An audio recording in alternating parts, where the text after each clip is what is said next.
ವಿರಾಮದ ನಂತರ ಮತ್ತೊಮ್ಮೆ ಪ್ರೀತಿಯ ಸ್ವಾಗತ ಬ್ರಹ್ಮಾಂಡ ಕಾರ್ಯಕ್ರಮಕ್ಕೆ. ಗುರುಜಿ, ಈಗ ಕಾರ್ಯಕ್ರಮವನ್ನು ಮುಂದುವರಿಸ್ತಾ ಮುಂದಿನ ವಿಚಾರಗಳೇನಿದೆ ತಿಳಿಸ್ಕೊಡ್ತೀರಾ? ನೋಡಿ, ಇವತ್ತಿನ ದಿವಸ ಪ್ರತಿಯೊಬ್ಬನು ಯಾವ ಕಾಲಕ್ಕೂ ಏನಾಯಿತು ಏನು ಎತ್ತ ಅಂತ ತಿಳ್ಕೊಬೇಕಾದ್ರೆ ಋಣಾನುಬಂಧ ಅಂತ ಹೇಳ್ತೀವಿ. ಮಹಾಗಣಪತಿಯನ್ನು ಸ್ಮರಣೆ ಮಾಡ್ಕೋಬೇಕಾದ್ರೆ ಮೊದಲೇ ಆಚರಣೆಯನ್ನು ವಿಚಾರಣೆಯನ್ನು ತಿಳಿಸ್ತಾ ಬಂದ್ವಿ. ಏನು ಹಬ್ಬದ ದಿವಸ ಇದೆಯಲ್ಲ, ಇನ್ನೂ ಟೈಮು ಇವಾಗಲೇ ತಿಳಿಸಿಬಿಟ್ಟಿದ್ದಾರೆ ಅಂತ ಮೊದಲೇ ಜ್ಞಾಪಕ ಇಟ್ಕೋಬೇಕು. ಎಷ್ಟೋ ಜನ ಅಯ್ಯೋ ಹೇಳಿಲ್ಲ ಅಂತ ನಾಳೆ ಅನ್ಕೋಬಾರ್ದು, ಈಗಲೇ ಹೇಳಿಟ್ಟಿರ್ತಕ್ಕಂಥದ್ದು ಮಂಗಳವಾರವಾಗಿರೋದ್ರಿಂದ ಋಣವನ್ನು ತೀರಿಸ್ಕೊಳ್ಳೋಕೆ ಮೊದಲು ನೀವು ಮಾಡಬೇಕಾದ 3 ಇಂಪಾರ್ಟೆಂಟ್ ಥಿಂಗ್ಸ್ ಏನು ಅಂದರೆ, ಮೊದಲನೇದಾಗಿ ಇಷ್ಟದೇವರು, ಕುಲದೇವರು, ಗ್ರಾಮ ದೇವತೆನೇ ವಿಶೇಷವಾಗಿರ್ತಕ್ಕಂಥ ಉಂಡಿಗಳನ್ನು ಇವತ್ತು ಅಂದರೆ ಮಂಗಳವಾರ, ಗುರುವಾರ, ಭಾನುವಾರದೊಳಗೆ ಇಟ್ಬಿಡಬೇಕು. ಗಣಪತಿ ಹಬ್ಬದೊಳಗೆ ಅದನ್ನು ಯಾವತ್ತೂ ಇಟ್ಬಿಡ್ಬೇಕು ಅಂತ ಸುಮ್ಮನೆ ಇಟ್ಬಿಟ್ಟು ನೋಡ್ಕೊಂಡು ಕೂತ್ಕೊಳ್ಳೋದಲ್ಲ. ಉಂಡಿಗೆ ದುಡ್ಡು ಹಾಕಬೇಕು. ದಿನ ಆದರೂ ಹಾಕಿ, 15 ದಿವಸಕ್ಕೆ ಒಂದ್ಸಲ ಆದರೂ ಹಾಕಿ, ಅಥವಾ ಮಂಗಳವಾರ ಆದರೂ ಹಾಕಿ, ಸೋಮವಾರ ಆದರೂ ಹಾಕಿ, ನಿಮ್ಮ ಹ್ಯಾಬಿಟೇಟ್ ಹೆಂಗಿರುತ್ತೋ ಹಾಗೆ ಹಾಕಿ. ತಿಂಗಳಿಗೊಂದ್ಸಲ ಆದರೂ ಹಾಕಿ. ಆದರೆ ಅನುಕೂಲವಸ್ತರು ಯಾವತ್ತು ಕಾಲಕ್ಕೂ ತಿಳ್ಕೊಳ್ಳಿ, ಅಯ್ಯೋ ನಮಗೆ ಅನುಕೂಲವಾಗಿದೆ ನಾವು ಮಾಡ್ಕೊತೀವಿ, ಹಾಗಲ್ಲ. ಯಾವ ಕಾರಣಕ್ಕೂ ಎಷ್ಟೇ ಕೋಟ್ಯಾಧೀಶ್ವರರಾದರೂ ಎಷ್ಟೇ ಬಡವ ಆದ್ರೂ ಆ 3 ಉಂಡಿಗಳನ್ನು ನೀವು ಇಟ್ಟು ನೋಡಿ, ಆವತ್ತಿಂದಾನೇ ನಿಮ್ಮ ಕಷ್ಟಗಳು ಎಷ್ಟು ಚೆನ್ನಾಗಿ ಪರಿಹಾರ ಆಗುತ್ತೆ ಅಂದರೆ, ಸಂಕ್ಷಿಪ್ತವಾಗಿ ದೊಡ್ಡ ಕುಂಬಳಕಾಯಿ ಸಾಸಿವೆಷ್ಟು ಪುಟಾಣಿಗೆ ಹೊಟ್ಟೋಗುತ್ತೆ ನಿಮ್ಮ ಕಷ್ಟಗಳೆಲ್ಲ. ಅದಕ್ಕೆ ವಿಶೇಷವಾಗಿ ಮಾಡ್ತಕ್ಕಂಥ ನೀವುಗಳು ಪೂಜೆ ವಿಧಾನಗಳನ್ನು ಮಹಾಗಣಪತಿಗೆ 2ನೇ ಭಾಗದಲ್ಲಿ ಮಣೆಯನ್ನೇ ಹಾಕಬೇಕು. ಮಣೆ ಕೆಳಗೆ ಅಕ್ಕಿ ಹಿಟ್ಟು ರಂಗೋಲಿ ಹಾಕಬೇಕು.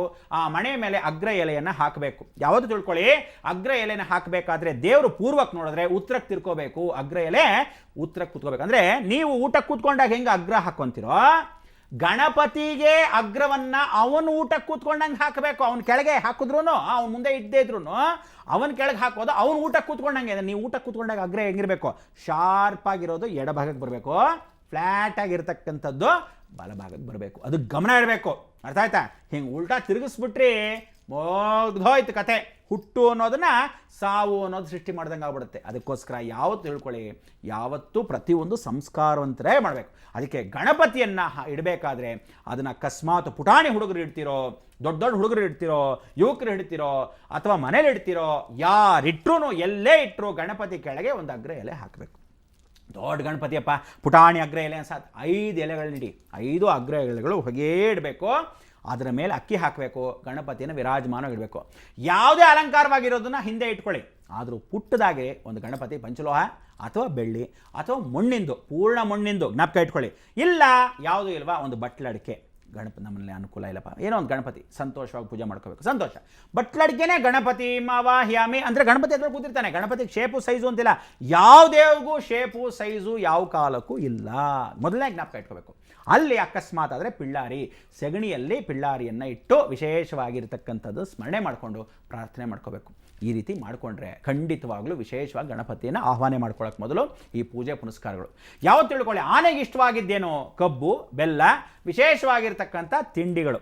ಆ ಕಬ್ಬು, ಬೆಲ್ಲ, ಧಾನ್ಯಗಳನ್ನು ಏನಿಡ್ತೀರಾ ಅದನ್ನೆಲ್ಲ ವಿಶೇಷವಾಗಿ ಗಣಪತಿಗೆ ಇಷ್ಟವಾಗಿರೋದು. ಗಣಪತಿಗೆ ಮೋದಕನೇ ಇಷ್ಟ. ಮೋದಕ ಅಂದರೆ ಅಕ್ಕಿ ಹಿಟ್ಟಲ್ಲಿ ಮಾಡಿದ್ದೇ ವಿಶೇಷವಾಗಿ. ಕರ್ಕಡಬು ಅನ್ನೋದು ಏನಾದರೂ ಹಾರವಾಗಿ ಹಾಕಕ್ಕೋ ಅಥವಾ ಏನಾದರೂ ಇಟ್ಟರೆ 21 ಜ್ಞಾಪಕ ಇಟ್ಕೊಳ್ಳಿ. ಗರ್ಕೆ ಹುಲ್ಲು ಇಟ್ಟರೆ 21, ಬಿಳಿ ಎಕ್ಕದ ಹೂವು ಇಟ್ಟರೆ 21, ಪ್ರದಕ್ಷಿಣೆ ಹಾಕಿದ್ರೆ 21, ಬಸ್ಕಿ ಹೊಡೆದ್ರೆ 21. ಗಣಪತಿಗೆ 21 ಶ್ರೇಷ್ಠತೆ. 2 ಅಂದರೆ ಚಂದ್ರ ತಾಯಿ ಜೊತೆ ಕೂತ್ಕೊಳ್ಳೋನು. ಏಕಾಕ್ಷರಂ ಬ್ರಹ್ಮ ಅಂದರೆ ಓಂಕಾರ ಸ್ವರೂಪದಲ್ಲಿರೋನು. ಗಣಪತಿಯನ್ನು ಪೂರ್ತಿ 3 ಗುರು ಆಗಿರ್ತಕ್ಕಂಥ ಮೂಲ ಆಧಾರವೇ ಗಣಪತಿ. ಈ ಗಣಪತಿಯನ್ನು ಸ್ಮರಣೆ ಮಾಡಿಕೊಂಡು ಗಣಪತಿ ಹಬ್ಬಕ್ಕೆ ನೀವು ಯಾವ ಕಾಲಕ್ಕೂ ಬಣ್ಣದನ್ನು ತಂದಿರೋದನ್ನು ನೀರಿಗೆ ಹಾಕಬೇಕಾದ್ರೆ ತಿಳ್ಕೊಳ್ಳಿ, ಅವನ ಹೊಕ್ಕಳಿಗೆ ಯಾವತ್ತೂ ಜ್ಞಾಪಕ ಇಟ್ಕೊಳ್ಳಿ.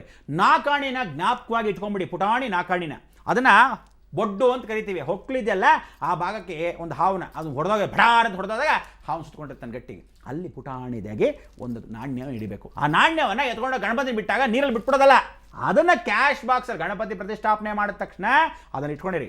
ನಿಮಗೆ ಧನ ಪ್ರಾಪ್ತಿ ಆಗಬೇಕಲ್ಲ, ಕ್ಯಾಶ್ ಬಾಕ್ಸಲ್ಲಿ ತಂದು ಆ ದುಡ್ಡನ್ನ ಗಣಪತಿ ನೀರು ಬಿಡೋಕ್ಕೆ ಮೊದಲು ಅವನಿಗೆ ಹಾಕಿರೋ ಗಜ್ಜೆ ವಸ್ತ್ರ 21 ವಿಶೇಷವಾಗಿ ಎಳೆಯನ್ನು ಗಜ್ಜೆ ವಸ್ತ್ರ ಆ ನಾಣ್ಯನ ಎತ್ತಿಟ್ಕೊಂಡು ಕ್ಯಾಶ್ ಬಾಕ್ಸಲ್ಲಿ ಇಟ್ಕೊಳ್ಳಿ. ಹೀಗೆ ಸುತ್ತಬಿಟ್ಟು ಏನು ಚೆನ್ನಾಗಿ ಧನ ಪ್ರಾಪ್ತಿ ಇರುತ್ತೆ ಅಂದರೆ ಫಸ್ಟ್ ಕ್ಲಾಸ್. ಯಾರ ಕೈಯಲ್ಲಿ ಹೊಸ ಗಾಡಿಗಳಿಲ್ವಾ, ಕೇತು ಅನುಗ್ರಹ ಹೊಸ ಗಾಡಿನ ಖಂಡಿತವಾಗ್ಲೂ ತಗೊಳ್ಳೋ ಅವಕಾಶವನ್ನು ಮಾಡಿಕೊಡ್ತಾನೆ ಗಣಪತಿ. ಅದಕ್ಕೆ ಗಣಪತಿನ ಮೊದಲಾಗಿ ಗಾಡಿಗಳನ್ನು ಪೂಜೆ ಮಾಡಬೇಕಾದ್ರೆ ಗಾಡಿಗಳಿಗೆ ಮೋಟ್ರ್ ಬೇಕಾಗಲಿ ಕಾರಾಗಲಿ ಗಣಪತಿ ಮುಖ್ಯ. ಇಷ್ಟೆಲ್ಲ ಮಾಡಬೇಕಾದ್ರೆ ಗಣಪತಿಗೆ ತಿಳ್ಕೊಳ್ಳಿ, ವಿಭೂತಿ ಫಸ್ಟ್ ಕ್ಲಾಸ್ ಆಗಿ 3 ಎಳೆ ಇರಬೇಕು. ಗಣಪತಿ ಇಟ್ಕೊಳ್ಳೋರು ಸುಮ್ಮನೆ ಹಿಂಗೆ ತ್ರಿಶೂಲ ಇಟ್ಕೊಂಡ್ಬಿಟ್ರೆ ಚುಚ್ಚಿಬಿಡ್ತಾನೆ ಹಾಕ್ಬಿಟ್ಟು. ಅಂದರೆ ಯಾವ ರೀತಿ ದೋಷಗಳು ಬರುತ್ತೋ ಗೊತ್ತಿಲ್ಲ. ಆದರೆ ಗಣಪತಿ ವಿಸರ್ಜನೆ ಮಾಡಬೇಕಾದ್ರೆ ದುರಹಂಕಾರ ಪಟ್ಟು ನೀವೇನಾದರೂ ವಿಸ್ಕಿ ಬ್ರಾಂದಿ ಗಣೇಶಂಗೆ ಸುರಿಯೋದು, ಏನಾದರೂ ಡ್ಯಾನ್ಸ್ ಜಬರ್ದಸ್ತಿ ಮಾಡ್ಕೊಳ್ಳೋದು, ದುರಹಂಕಾರ ಪಟ್ಟ ಗಣಪತಿನ ಹೇಗಂದ್ರೆ ಹಾಗೆ ಇಟ್ಕೊಂಡು ನೀವು ಕುಡ್ಕೊಂಡು ಹೋಗೋದು, ಹೀಗೆಲ್ಲ ಮಾಡಿದ್ರೆ ಖಂಡಿತ ವಿನಾಶಕಾಲೇ ವಿಪರೀತ ಬುದ್ಧಿ. ಇನ್ನಷ್ಟು ವಿಚಾರ ಹಬ್ಬದವರೆಗೂ ಹೇಳ್ತಾ ಹೋಗ್ತೀನಿ. ಆದರೆ ಈಗ ಸಮಯೋಚಿತವಾಗಿ ನೀವುಗಳು ಮಾಡತಕ್ಕಂಥ ವಿಧಾನಗಳನ್ನ ಪ್ರತಿಯೊಬ್ಬರಿಗೂ ಕಷ್ಟ ಅಂತಿರುತ್ತೆ. ಕರೆಗಳು ಮಾಡಬೇಕಾದ್ರೆ ಸಂಕ್ಷಿಪ್ತವಾಗಿ ಕೇಳಿ. ವಿಶೇಷವಾಗಿ ಕಾರ್ಯಕ್ರಮಗಳು ಎಷ್ಟೋ ಜನ ಸಾಯಂಕಾಲ ನೋಡೋಕ್ಕಾಗಿಲ್ಲ, ಲೇಟ್ ಆಯಿತು ಅಂದರೆ 11ರಿಂದ 12 ಗಂಟೆ ನೋಡಿ. ನಿಮಗೋಸ್ಕರ ಪಾಪ ವಿಶೇಷವಾಗಿ ಈ ಕಾರ್ಯಕ್ರಮದಲ್ಲಿ ಸುವರ್ಣ ನ್ಯೂಸ್ ಜ್ಞಾಪಕ ಇಟ್ಕೊಳ್ಳಿ. ಸುವರ್ಣ ನ್ಯೂಸ್ 24/7 ಇನ್ನೊಂದು ಮಾಧ್ಯಮಕ್ಕೆ ಹೋಗ್ಬಿಟ್ಟಿರ. ಆಮೇಲೆ ಅದೇ ರೀತಿ ಬೆಳಗಿನ ಜಾವ 9:30ರಿಂದ 10:00 ಲಕ್ಷಣ ನೋಡ್ತಕ್ಕಂಥ ಅವಕಾಶ ಮಾಡಿಕೊಡ್ತಾ ಇದ್ದೀವಿ. ನೋಡಿರೋರು ಗಮನ ಇಟ್ಕೊಂಡು ಕೇಳ್ಕೊಳ್ಳಿ. ಇವತ್ತು ನೇರ ಪ್ರಸಾರವಾಗಿರೋದು, ನಾಳೆ ದಿವಸ ಮರುಪ್ರಸಾರ ಆಗ್ತಕ್ಕಂಥ ವಿಚಾರ, ಇವತ್ತಿಂದ ರಾತ್ರಿನೇ ಮರುಪ್ರಸಾರ ಆಗೋದು. 3 ಸಲ ಒಳ್ಳೆ ಮುಕ್ತಿಯಪ್ಪ. ಇಂಥ ಯೋಜನೆಗಳನ್ನು ಎಷ್ಟೋ ಜನ ಕಷ್ಟಪಟ್ಟು ಬಂದಿರೋರು ರಾತ್ರಿ ನೋಡ್ಕೊಳ್ಳಿ.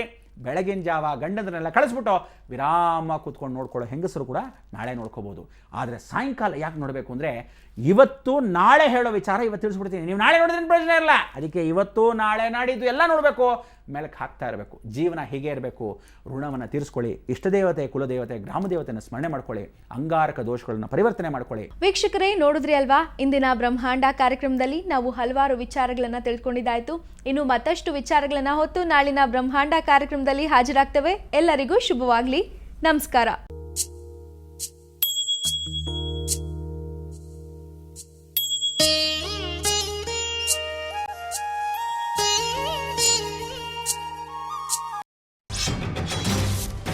ಬ್ರಹ್ಮಾಂಡ ಪ್ರಾಯೋಜಕರು Jaipur gems and jewels, powered by Arya dish bar soap.